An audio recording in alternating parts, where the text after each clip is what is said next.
about this. All right, there we are. Good morning, I am Hamon Welch from Beats One. I am joined by the cast of Live by Night for iTunes and a Facebook chat panel. Thank you guys so much for joining us. I'm joined by Alfei, Stephen Miller, Chris Messina, Zoe Saldana, and Ben Affleck. Gentlemen, thank you, and ladies, thank you so much for taking the time. We'll be fielding some questions from fans around the world, and let's just get right into it. Dave Alicia on iTunes, Facebook asks, Ben, what drove you to bring part of Live by Night, and what makes it different from the other movies that you've done? Sort of, this is the second Dennis Lehane novel that you've adapted. At what part did you sort of realize that this is something you wanted to get? You know, I just finished another movie, and I was watching a bunch of old movies, and I was on this kind of old movie kick, and I got sent this book, and right away I thought, like, oh, I know just how to make this. I want to make a love letter to these kinds of great gangster movies. Sure. And I wanted to make a classic gangster movie, and that sounded like a lot of fun, and fun to do all period stuff, and the costumes and the sets, and and there was car chases and shootouts and all that fun, pulpy kind of classic stuff, and it kind of just jumped off the page. It was written in a very cinematic way. I think Dennis writes, I think that's why his books have been adapted by so many different people, is because they're very, very cinematic. And you talk about the history of the genre. Here we are, like, more than 100 years later, and noir films and true crime and this stuff is still being made. And it's just still appealing. So what do you guys think? What's the appeal of the genre decades and decades and centuries later?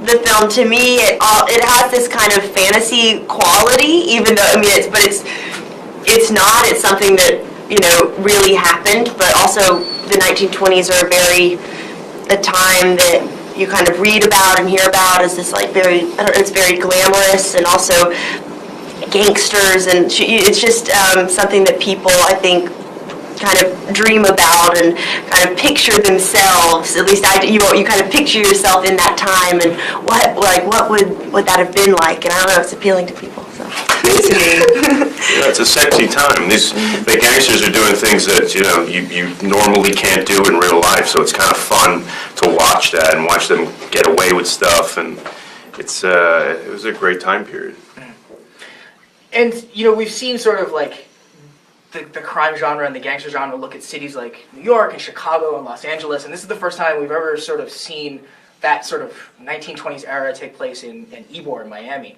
What was sort of stylistically to you, what was the most important thing to capture? Well, I thought that was, like we say, we've seen New York and Boston and Baltimore and Philly, and we get that whole gangster thing, but to put it in Florida, where especially when Florida was still being carved up, and when you had all these different ethnicities and immigrants and groups competing for influence and hegemony against the existing white Protestant establishment. And here you have, Cubans and Puerto Ricans and Dominicans and Italians and Irish all, wanting to control certain parts of it. I thought it was a nice microcosm for how the country was made, really, and built by immigrants. It's interesting to me, too, because, the film sort of reflects a lot of stuff that's happening contemporarily. There's like this sort of collision between, like you said, white Protestant, and there's a collision between like immigrants and sort of the KKK in the film. And I just feel like, did you guys have any idea when you were sort of shooting the film that it would be sort of prescient, sort of where we are now versus when you guys started shooting? I mean, I think that we could be doing a film like this 20 years from now and probably still feel that they're topics of like a period piece that we can still identify with. I do like the portrayal of it, that even at that time, if you live it through the eyes of Joe, Ben's character, it felt really modern, like his way of thinking, and it was very like, I blend in. So there is a kind of empathy that his character had walking down the streets of Ybor that I think you haven't really seen in other gangster movies or films that touch topics as sensitive as racism, discrimination, and violence. And I feel like that gave it a very contemporary feel because it was more of an accurate depiction. I think that those times seem glamorous in magazines, but it must have sucked really bad. You know, to live in an era where you couldn't have a beer after work because you were being judged by the system, and you couldn't go out because you feel like you might get gunned down, where your life expectancy was rather short. Because if you weren't dying by gun violence, you were dying by polio. Like, so like, it's you had all these threats to your life, and yet there was this resilience that people had.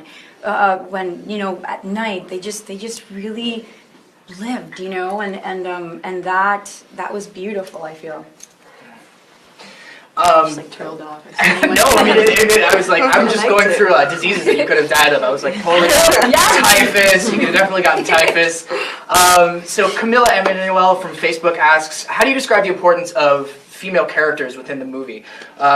Zoe and Elle and Saldana, you guys all have these incredible characters that have these really, really remarkable arcs. Where do you sort of start when you're trying to bring these characters to life? For me, I started really with the accent, which I very, very kind of thick Irish accent. There was a lot in the book that was really clear about the background to all of our characters, and Ben's adaptation again really alluded to who they were and where they were going. And as a director, as someone who is just incredibly available and on hand, having written the script, just so in touch with the material that we were really guided through it. But it was really refreshing to read a film with 3 distinct female characters in it. And as you say, they all have arcs. Where my character begins and where she ends is just a huge, huge journey to make. And that's kind of the joy of acting, I think. Yeah. What about your character? Well, I started kind of I would talk to Ben about her, and obviously when I first met with Ben, I was younger, and I read the script, and I was like, there's no way I'm gonna get the part, because she was kind of like in her early 20s. It kind of said in the script, and I was like, there's no way. I didn't think I was going to, and then. And I waited. Yeah, then you waited, and then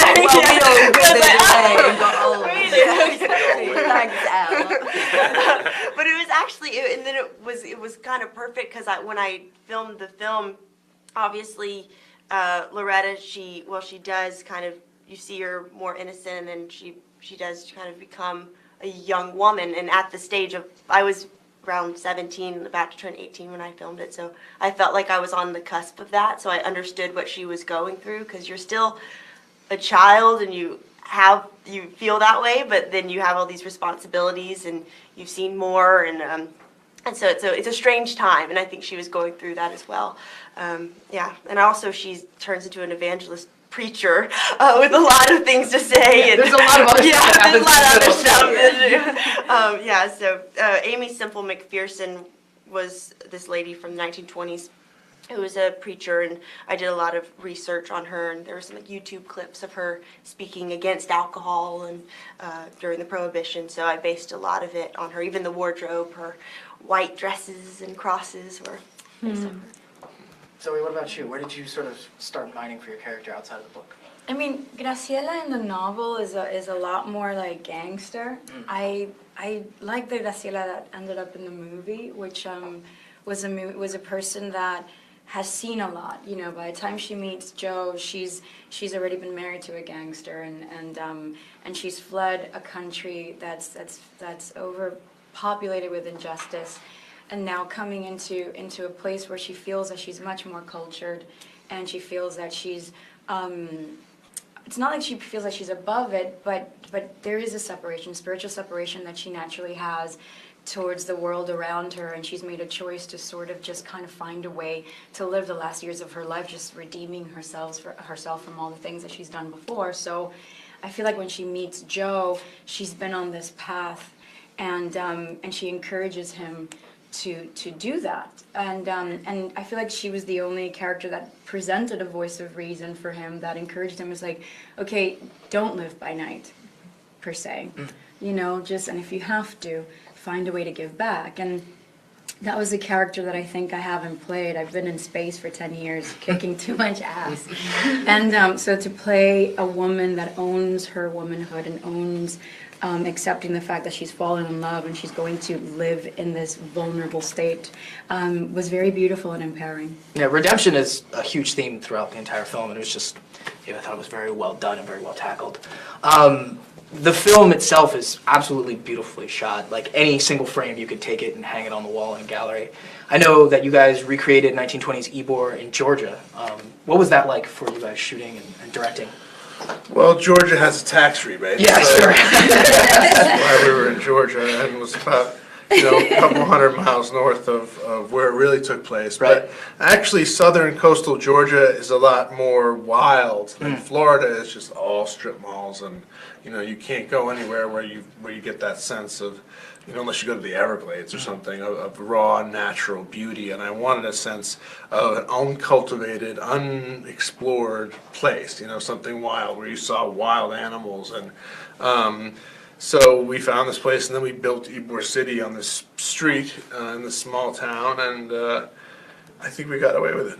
No, it looks beautiful. I think, Chris, your character, you said it's the Harlem of the South, and it was just that first scene where you sort of see Ybor lit up at night just really just stuck with you.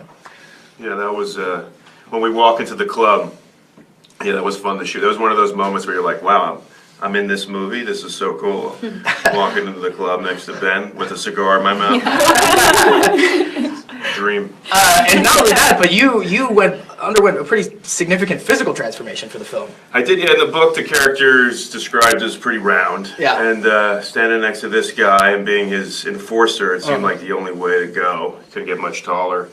So I had to put on 40 pounds. I started to do it. I showed up at a camera test, and Ben was excited, and I wanted to make him happy, so I kept going. I kept eating. It was fun, don't lie. It was fun. It was a lot of fun. It was a lot of pasta and beer. I had a beer at my nightstand, so I'd wake up to pee in the middle of the night. I just chug a beer. And You're really suffering for the art. it's a lot of fun. That's amazing. So as actors and artists, do you find it's easier to work with a director who kind of knows what it's like to be both, in front of and behind the camera? Yes. Yes. Yeah. So you take it. No, I just... No, it's amazing to watch him do it. I mean, for me, this whole experience for me, because I'm the only other actor in the film besides Ben that was there from beginning to end. So not only watching all these great actors and plenty more that aren't here, Chris Cooper, Brendan Gleeson, Matt Mayer, these guys come in and just kill it. And then to watch him to put on all these different hats. He's writer, producer, director, star of the film. And actual hats. And Hats. stress-free. And actual hats, yeah. Yeah. To watch him do that and these guys do that, it was really like being in a master class film school. It was an amazing experience. And someone who has the patience, because they know that it's, it can be a really neurotic experience to turn up. There are like 150 people that you've never met before, and you have to bare your soul often, which sounds every time we talk about acting it sounds pretentious, but to have someone that's empathetic towards that. There are two schools of directors, and some really don't like actors, and that can be challenging, and you can get somewhere because of that, but Ben is just the easiest, most lovely person to work with. Good thing he's not here. It's true. I'm going to take some user-submitted questions from Facebook. From Facebook, we have Tom Tiernan asking, when reading a script, what process as an actor do you use in order to portray that character to sort of make him stand out or feel different? This is to any of us? I think this is for everybody. Oh, I don't know if you think of it that you want to stand out or be different. You want to, and every process is entirely different depending on the script and the. But I don't think, and correct me if I'm wrong, that you're looking. I mean, you want people to like you. You want people to like your character of the film or understand the plight of your character. But you're not looking to stand out. You're looking to play the scene and serve the story. Yeah. But when you're doing a script, what process an actor do you use in order to portray, or process? You mean what is your research? Like, what is your approach to starting to sort of like compose him? Yeah, I mean, you have source material here, but do you ever what other assets do you have at your disposal, your toolbox? National Geographic. I love watching animals and choosing an animal for the character that I'm playing. Have you ever met people? Who was in your- Graciela? What was she? She was a cat. Yeah.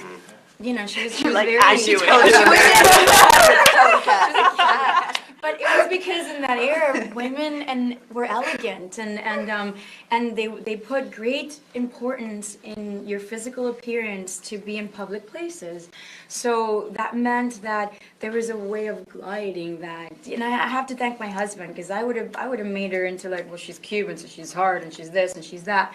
Because my roots are Caribbean, but my husband is like, well, it's 1920, so you have to not romanticize what that era was about, but be influenced by the food, the way people ate, the way they spoke to each other, the way they crossed each other on a Sunday morning, heading to church or to the post office. Like, people dress differently. They weren't with broken jeans, and so that dictates, a kind of demeanor in a person.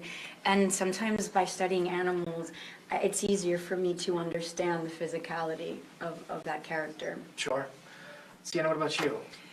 I love the research. That's my favorite bit, with forensic on that. So for this, watching old movies, annoying my Irish friends with phone calls, really depressing myself with some good Ken Loach, and then like stock photography, stock footage. YouTube's amazing for kind of digging and investigating, and then yeah, and just anywhere you can kind of find anything just to add layers and imagining where they've come from, what they've been through, how would that affect. It can be quite nice and psychological, the investigation. I like that part. We got another question from Facebook. This is from Asia Dom. What was the most intense and emotional scene in the movie for you guys to film? Or to direct, rather. The most intense scene for me was the scene where I blackmailed Chris Cooper.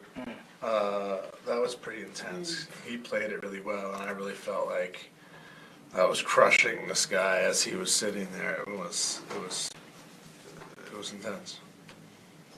Tell what about you? I think it was Joe attending his, just going to see his father at his grave, missing, just not being there for when his father passed. That was really difficult to watch. Sure.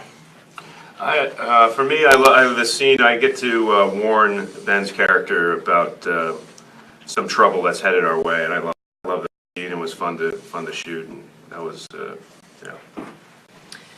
I had a scene that was kind of a betrayal-y type moment, without giving away too much, that meant I had to cry from about 8 a.m. till 10 p.m. Which was intense. Keep it going, and start on your coverage, and then there's like 17 other people in the show, and you want to be generous. I'm like, there's so much cigarettes all day, and then you come out and such a good day at work. I'm a weirdo. Elle, what about you? For me, there's a scene in a diner when, at the very end, is kind of the last time you see my character, and Ben and Ben's character, they kind of run into each other and have this discussion, and it kind of turns into, it's a lot of emotions, and it was kind of a long scene. I think that was my last day. I don't know that I filmed that. I don't remember, but I think so. It felt like, that scene, I was like, I'm glad that one's done. It was a hard one, but it was really fun. There's so much unspoken in that scene, in that final scene in the diner between you and Ben. It was very heavy to watch. And the final scene, the crescendo, obviously I don't want to get anything away, but that final scene, just going in the elevator, was just it was very, very well done. We have another question from India this time, Aditya Goom. Ben, what was it like to both act with and, direct this amazing cast? I was really lucky. I got everybody, all my first choice people, and I got this amazing cast. And really the truth is, once you cast people, you just sort of let them go and give them freedom and give them support if they need it, but give them the opportunity to do what they can do their best job. There's no worse feeling as an actor than going on the set and doing your scene and then going home and being like, fuck, that's how I should have done it. You know what I mean? Duck, that's how you do it. It's Facebook, you can Duck it. So I wanted them to be able to feel like they got it all out on set. Got another question from Facebook. If you were to describe the film in 3 words, how would you do it? Elle, I hate to put you on the spot, but I'm going to start down at the bottom again. It's a hard question. Awesome. Go see it. Ballsy. Go see it.